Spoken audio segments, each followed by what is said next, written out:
The Torah is a book of teaching. The Torah is a book written by the creator of the universe that's creating us right now, that cares about us and loves us. So this book is a really very timely and important book.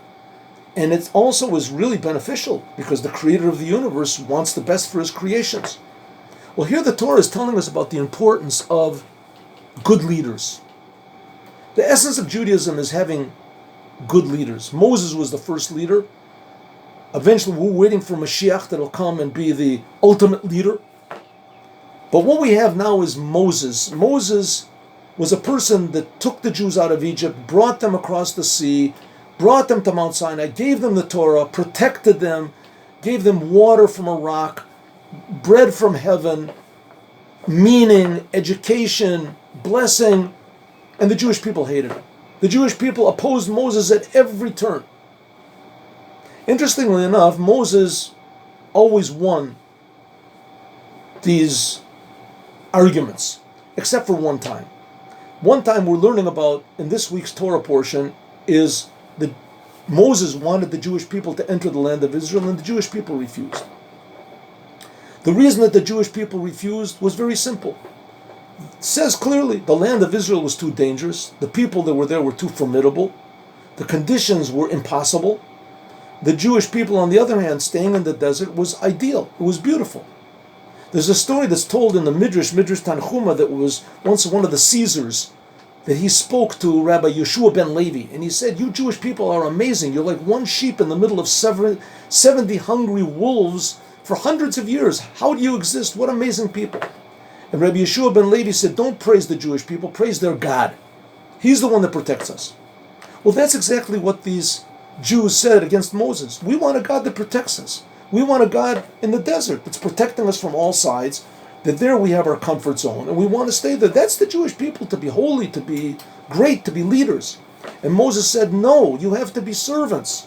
A servant is a person that has no real identity, certainty of his own. He just wants to do what's right.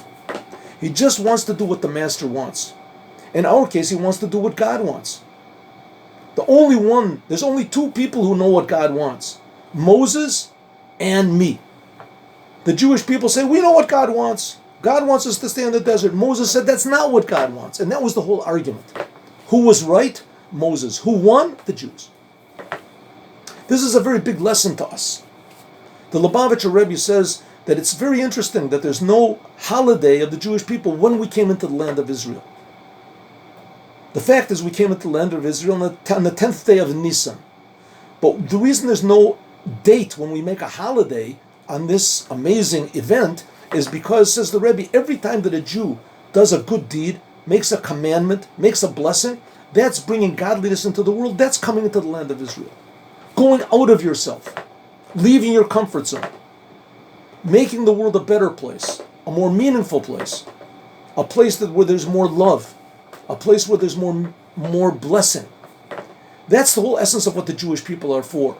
Not just this God who's protecting us, but the God who wants us to be his servants. And he wants us to change the world to make a world a better place.